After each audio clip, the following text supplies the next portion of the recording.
Olá caro amigo, seja bem-vindo ao canal. Hoje na Primeira Guerra Mundial. Neste vídeo conheceremos o tanque A7V, o primeiro tanque A7V. O A7V foi um tanque pesado introduzido pela Alemanha em 1918, durante a Primeira Guerra Mundial. Foi o primeiro tanque desenvolvido pela Alemanha na história. 100 chassis foram encomendados no início de 1917, 10 para serem finalizados como veículos de combate com corpos blindados, e o restante como transportadores de carga da Uberlandwagen. O número a ser blindado foi posteriormente aumentado para 20. Eles foram usados em ação de março a outubro de 1918, e além de serem os primeiros tanques alemães, também foram os únicos tanques produzidos pela Alemanha na Primeira Guerra Mundial para serem usados em combate.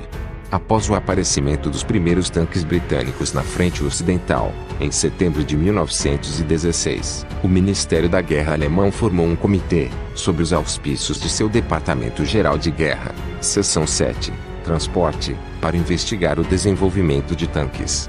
O projeto para projetar e construir o primeiro tanque alemão foi colocado sob a direção de Joseph Vollmer, um dos principais projetistas de automóveis da Alemanha. Deveria pesar cerca de 30 toneladas, ser capaz de atravessar valas de até 1,5 metro de largura, ter armamento, incluindo canhões à frente e atrás, bem como várias metralhadoras, e atingir uma velocidade máxima de pelo menos 12 km por hora. O mecanismo de tração era baseado no trator americano Holt, copiado de exemplos emprestados pelo exército austríaco. O primeiro protótipo foi completado pela Daimler Motor em Gesellschaft em Berlin-Marienfeld e testado em 30 de abril de 1917. Os tanques foram entregues a 2 unidades alemãs de tanques de assalto, fundadas em 20 de setembro de 1917, cada uma com 5 oficiais e 109 suboficiais e soldados.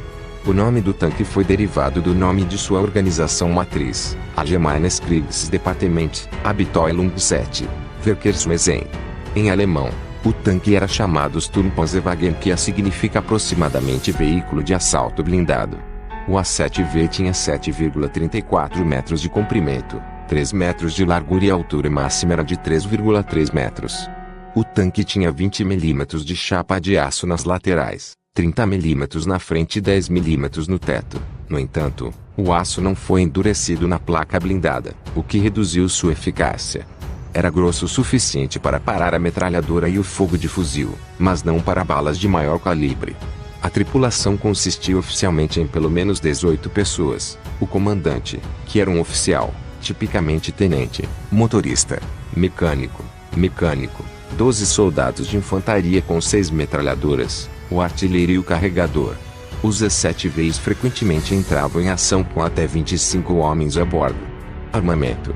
O A7V estava armado com as 6 metralhadoras MG-08 de 7,92 mm e um canhão de Maxim Nordenfeldt de 5,7 cm montado na frente. Alguns desses canhões eram de fabricação britânica e haviam sido capturados na Bélgica no início da guerra. Outros foram capturados na Rússia em 1918 e parecem ter incluído algumas cópias feitas na Rússia. Possuía 2 motores a gasolina Daimler de 4 cilindros, montados centralmente que entregam 101 cavalos cada. O A7V transportava 500 litros de combustível. A velocidade máxima era de cerca de 15 km por hora nas estradas, e 5 km por hora em terreno acidentados. A suspensão das 24 rodas foi suspensa individualmente, uma vantagem sobre os tanques britânicos não suspensos. Comparada com a de outros tanques da Primeira Guerra Mundial, a velocidade de estrada do A7V era bastante alta, mas o veículo tinha péssima capacidade fora de estrada e um alto centro de gravidade, o que tornava propenso a ficar preso ou virar em encostas íngremes. A grande saliência na frente e a baixa altura ao solo significavam que trincheiras ou áreas muito lamacentas eram intransitáveis. A visão do motorista do terreno diretamente em frente ao tanque era obscurecida pelo casco do veículo, o que significava que havia um ponto cego de cerca de 10 metros. No entanto, em terreno aberto, o A7V poderia ser usado para algum sucesso, e ofereceu mais poder de fogo do que os carros blindados que estavam disponíveis. A relação entre peso e potência foi de 6,8 HP por tonelada. Podia passar por uma vala de 2,10 metros. O A7V foi usado pela primeira vez em combate em 21 de março de 1918. 5 tanques de Abteilung I sob o comando de Hauptmann-Grafe foram posicionados ao norte do canal de Saint-Quentin. 3 dos A7Vs sofreram falhas mecânicas antes de entrarem em combate. O par restante ajudou a parar um avanço britânico menor na área. O primeiro combate entre tanques na história aconteceu em 24 de abril de 1918, quando 3 A7Vs, incluindo o número 561, conhecido como Niche, participando de um ataque com infantaria, encontraram 3 Mark IV, sendo 2 tanques armados com metralhadoras e um modelo macho com 2 canhões de 6 libras, perto de Villers-Bretonneux. Durante a batalha, tanques dos dois lados foram danificados. De acordo com o comandante do tanque principal, o segundo-tenente Frank Mitchell, os modelos fêmeas do Mark IV recuaram após serem danificados por balas perfurantes. Eles foram incapazes de danificar os A7Vs com suas próprias metralhadoras.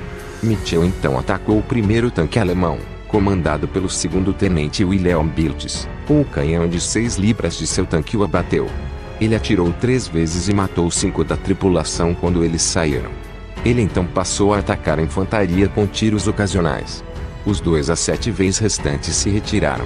Quando o tanque de Mitchell se retirou da ação, 7 tanques Whippet também atacaram a infantaria. 4 deles foram eliminados na batalha, e não está claro se algum deles enfrentou os tanques alemães em retirada. O tanque de Mitchell perdeu uma pista no final da batalha de um morteiro e foi abandonado. O A7V danificado recuou para as linhas alemãs, mas acabou quebrando. 3 destacamentos, cada um com 5 tanques, estavam em Villers-Bretonneux, à frente das 4 divisões alemãs comprometidas em uma frente de 6 km. Um tanque pifou, mas os 14 que foram à ação conseguiram algum sucesso, e os britânicos registraram que suas linhas foram quebradas pelos tanques. No entanto, uma contra-ataque reestabeleceu a linha aliada, quando 3 A7Vs ficaram fora de ação em No Man's Land atrás das linhas alemãs. Niche foi seriamente danificado, e uma equipe alemã destruiu-o com cargas explosivas durante a noite do dia 24. Elfried foi derrubado, foi recuperado da terra de ninguém 3 semanas depois por tropas francesas e tanques britânicos, e entregue aos franceses para exame. Mephisto estava preso em uma cratera atrás das linhas alemãs por quase 3 meses. Depois que a área foi tomada pelas tropas australianas, em julho, o tanque foi rebocado para a retaguarda por tanques britânicos e, eventualmente, transportado para a Austrália como um troféu de guerra. Em maio, os A7V foram usados com sucesso limitado em um ataque aos franceses perto de Soissons, durante a terceira Batalha do Aisne. Em 15 de julho, em Reims, durante a segunda Batalha do Marne, os alemães usaram 8 A7Vs e 20 Mark IV capturados contra as linhas francesas. Embora 10 dos Mark IV tenham sido perdidos nesta ação, nenhum A7V foi perdido. O uso final na Primeira Guerra Mundial de A7Vs foi em uma pequena mas bem-sucedida ação em 11 de outubro de 1918, perto de Louis. O A7V não foi considerado um sucesso, e outros projetos foram planejados pela Alemanha. No entanto, com o fim da guerra e derrota alemã, nenhum dos outros tanques em desenvolvimento ou planejados foram terminados. Ao contrário dos seus adversários, a Alemanha pouco usou tanques na Primeira Guerra Mundial. A produção extremamente limitada de 20 tanques resultou em uma contribuição muito pequena na guerra. A maioria dos tanques, cerca de 50 no total, que foram colocados em ação pela Alemanha na Primeira Guerra Mundial foram tanques britânicos Mark IV, chamado pelos germânicos de Beutepanzer. Já os franceses haviam produzido mais de 3.600 de seu Renault FT, o tanque mais numeroso da Primeira Guerra Mundial, e os britânicos mais de 2.500 de seus pesados tanques Mark I a V. Muito obrigado por assistir o vídeo e não se esqueça de deixar o seu like e de compartilhar com seus amigos. Ative o sininho das notificações porque em breve teremos mais vídeos. Até a próxima, amigos.